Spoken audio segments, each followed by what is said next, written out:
इधर से आगे बढ़ा आगे।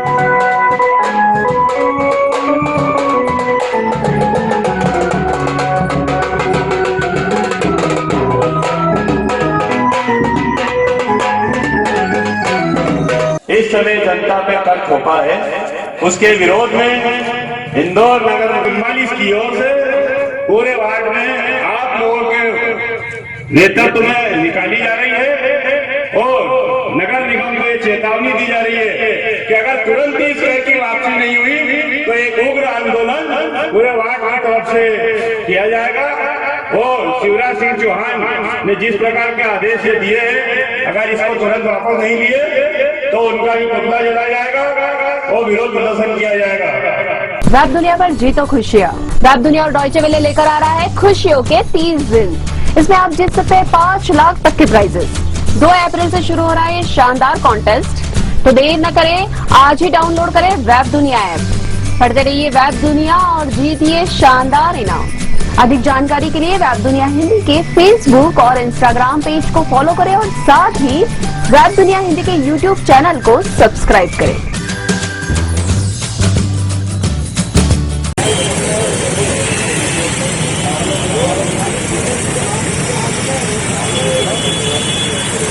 वापस लो, वापस लो, वापस लो। संजय सुंदर संघर्ष करो, हम तुम्हारे साथ हैं। संजय भैया संघर्ष करो, हम तुम्हारे साथ हैं। शिवराज चौहान मुर्दाबाद, मुर्दाबाद, मुर्दाबाद। भाजपा तेरी अत्याचारी सरकार नहीं चलेगी, नहीं चलेगी, नहीं चलेगी। शिवराज चौहान मुर्दाबाद, मुर्दाबाद, मुर्दाबाद। भ्रष्ट अधिकारी मुर्दाबाद, मुर्दाबाद, मुर्दाबाद। आज जो नगर निगम कमिश्नर ने आने वाले बजट में कराधान किया है, उसकी आज कमिश्नर संभागायुक्त द्वारा स्वीकृति हो गई और कल से ये टैक्स लागू होगा।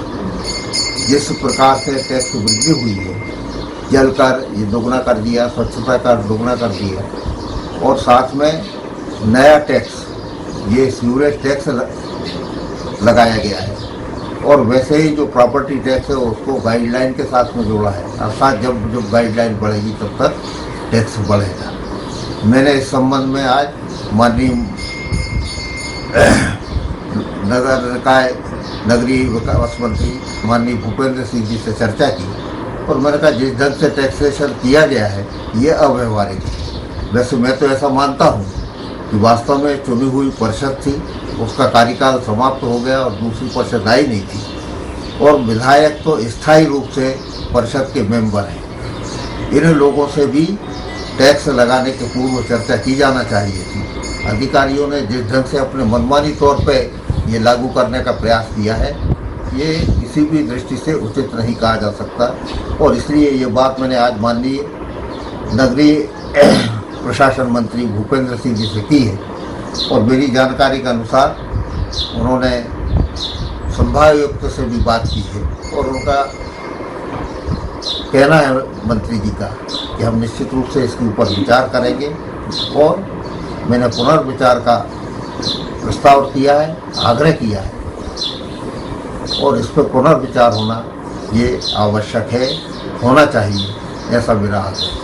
लोगों के हाट बाजार दुकानें 1 साल से बंद है, लोगों की जेब में पैसा नहीं है, लोग दुकान चालू भी की तो खरीदने वाले नहीं मिले। ऐसी परिस्थिति में नगर निगम का 100% टैक्स बढ़ाना, 100% 10 रुपए थे 20 रुपए कर दिए, 400 रुपए थे 800 रुपए कर दिए, 500 रुपए थे 1000 रुपए। ये दुनिया में कहीं नहीं हुआ। दुनिया में राहत दी गई, हमारे इंदौर शहर में जनता की जेब से पैसा लिया गया। कांग्रेस पार्टी ने इसका विरोध पुरजोर किया है, लगातार करेंगे, और ये कांग्रेस बीजेपी का विषय भी नहीं। मैं इंदौर शहर के सारे विधायकों से, जो यहाँ के हमारे सम्मानित सांसद हैं उनसे, जो इंदौर शहर के एकमात्र मंत्री हैं उनसे, सबसे पार्षदों से अनुरोध करना चाहता हूं कि शिवराज सिंह चौहान जी ने, इनकी सरकार ने 600 करोड़ रुपए हमारे अपने इंदौर शहर का नहीं दे रहे हैं, तो हम सब आपके नेतृत्व में, सांसद के नेतृत्व में जाने के लिए तैयार है कांग्रेस पार्टी। शिवराज सिंह चौहान से अनुरोध करने, प्रार्थना करने के लिए कि हमारे हितों और हकों का पैसा दो। संजय शुक्ला जी ने कहा कि ये पहली बार हो रहा है इस शहर में कि लोगों की जान बचाना, उनको सहयोग करना, उनकी मदद करने के बजाय उनको लूटना और कोरोना में भी उनको दर्द देना, ये इंदौर नगर निगम कर रही है। प्यासे को पानी पिलाना है, पानी नहीं मिल रहा है, पर प्यासे से टैक्स लेना, पैसे लेना, मतलब ये अपने आप में घोर अन्याय है। देखिए, इंदौर नगर निगम द्वारा जो पानी के संबंध में बिल बढ़ाए गए हैं और स्वच्छता का कर लगभग डबल कर दिया है, इस संबंध में मेरी आज सुबह माननीय मंत्री भूपेंद्र सिंह जी से चर्चा हुई। मैंने निवेदन किया कि ये करारोपण बहुत अत्यधिक है, लगभग डबल कर दिया गया है। तो माननीय मंत्री जी ने मुझे आश्वस्त किया है कि मैं इन बढ़ाई दरों को फिलहाल स्थगित कर रहा हूं और बाद में सबसे चर्चा करके इसमें निर्णय करेंगे। भाजपा की सरकार कोरोना काल में जनता को राहत देने की बजाय जनता पे अत्याचार करने पर तुली। शहर में स्वच्छता में जन सहयोग का परिणाम जनता को ये भुगतना पड़ रहा है कि कचरा प्रबंधन के 200 रुपये की जगह 400 रुपये कर दिए गए और पीने का पानी की कीमत बढ़ा दी गई। इस दौर में जब पूरे विश्व की सरकार है अपने नागरिकों को राहत दे रही है, ये भाजपा की सरकार नागरिकों का खून चूसने पे आमादा है। आज सुबह के अखबार चाय के साथ पढ़ने पर चाय की मिठास कड़वाहट में बदल गई, क्योंकि नगर निगम ने जो निर्णय लिया कल से टैक्स बढ़ोतरी का, ये अविवेकपूर्ण अफसरशाही का प्रतीक है और सीधा सीधा राज्य शासन को बदनाम करने का षड्यंत्र भी दिखाई देता है। हम इंदौर शहर के लोग लगातार 4 बार प्रथम आए, अब हम इस प्रथमता की दौड़ से अगर अलग हट जाएं, उस पर अनावश्यक खर्च करने के बजाय हम उसे मेंटेन करने की बात करें और दूसरे कामों की तरफ ध्यान दें, तो निश्चित रूप से अनावश्यक रूप से खर्च कम होगा, दूसरे शहर को प्रथम आने का मौका दें, और इस तरह अगर सब शहर प्रथम आएंगे तो हम एक दिन पूरे हिंदुस्तान को स्वच्छ हिंदुस्तान बनाने का सपना जो मोदी जी ने देखा उसे हम साकार करने में मदद करेंगे। लगातार हम ही प्रथम आए और उसके लिए अनावश्यक खर्च करते रहें, यह उचित नहीं लगता है मुझे कि हर बार हम अनावश्यक खर्च करें। आज 2 टैक्स दुगने, कचरा प्रबंधन शुल्क और जल कर डबल करना था, तो निगम को इसके साथ इस बात की भी गारंटी देनी थी कि हम 30 दिन जल देंगे, एक दिन छोड़ के जो जल प्रदाय कर रहे हैं तो हम पूरे समय जल देंगे, तो डबल टैक्स आप कर दो। कचरा प्रबंधन शुल्क आप हमसे डबल मांग रहे हो और हम पूरे इंदौर में इस बात के पोस्टर देख रहे हैं कि हम कचरा की खाद बना के पैसा कमा रहे हैं, तो हमारे कचरे की खाद जो बनी है उसका पैसा भी रिबेट में हमारे कचरा प्रबंधन शुल्क में कम होना चाहिए, उसे डबल होने का अधिकार नहीं है। संपत्ति कर को गाइडलाइन से जोड़ दिया, ये क्या है? गाइडलाइन कमर्शियल सोच है। कलेक्टर में हर बार जब गाइडलाइन बढ़ती घटती है तो विरोध का स्वर सामने आता है। आपने आंख मूंद के संपत्ति कर को गाइडलाइन से जोड़ दिया। जो आदमी बरसों बरस से जिस मकान में रह रहा है उसे बेचने नहीं जा रहा है, पीढ़ियों से वहां पर निवास कर रहा है, तो उस मकान का आप संपत्ति कर का गाइडलाइन, कलेक्टर गाइडलाइन से जोड़ के क्या मैसेज देना चाहते हो कि मैं मकान बेचना चाहता हूं?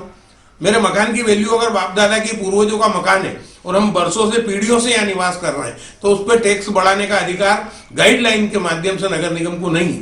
सीवरेज टैक्स आपने लगा दिया, सेप्टिक पे टैक्स आपने लगा दिया। ये खान नदी, ये सरस्वती नदी बरसों बरस से मध्य प्रदेश की जनता के अरबों रुपए इस नदी में बह गए। ये 4 दिन की चांदनी और फिर अंधेरी रात, अभी आप वहां फाउंटेन लगा दिए, लेकिन जिस दिन इंदौर में 4-5 इंच बरसात हो गई 4 महीने बाद, उस दिन आपके नाला टेपिंग, ये सीवरेज की सब व्यवस्थाएं फेल हो जाएगी। ये आज मैं आपसे गारंटी से कह सकता हूं कि मैं इंदौर का स्थायी बासिंदा हूं। बरसों हमने इस नदी में प्रयोग देखे हैं। आप कहां रहोगे प्रशासक जी, आयुक्त महोदया, ये हम नहीं जानते, लेकिन ये हसर इंदौर की जनता देखेगी। इसलिए ये टैक्स सरासर गलत है। आप जनधन का दुरुपयोग कर रहे हो, हमें जहर का प्याला पीने के लिए मजबूर कर रहे हो, और कोरोना के इस समय में इस तरह की टैक्स वृद्धि किसी भी हालत में स्वीकार्य नहीं है।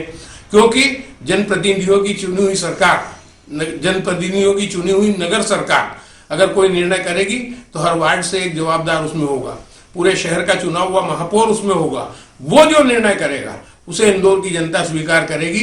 अधिकारियों की इस लाल फीताशाही, तानाशाही और मनमानी रवैये को इंदौर की जनता स्वीकार नहीं करेगी। यही बात हमने माननीय मध्य प्रदेश के मुख्यमंत्री जी को कही है, उनको मेल के माध्यम से संदेश दिया है, और ये निश्चित रूप से इस प्रदेश का संवेदनशील मुख्यमंत्री समझेंगे, सोचेंगे, और अपने मुख्यमंत्री जी के सपनों के शहर इंदौर को और इंदौर में रहने वालों को ये जहर का घूंट पीने के लिए वो मजबूर नहीं करेंगे। आने वाली परिषद इस संबंध में फैसला लेगी, जो जनप्रतिनिधियों के मान और सम्मान का विषय होगा। ये जनप्रतिनिधियों की उपेक्षा भी मध्य प्रदेश की सरकार में बैठे हुए संवेदनशील मुख्यमंत्री और स्थानीय शासन मंत्री भूपेंद्र सिंह जी स्वीकार नहीं करेंगे, ऐसा मेरा विश्वास है। धन्यवाद। वेब दुनिया की सभी से अपील है कि भीड़ भाड़ से बचे, मास्क पहने व सैनिटाइजर का इस्तेमाल करें, साथ ही सोशल डिस्टेंसिंग का पूरा पालन करें।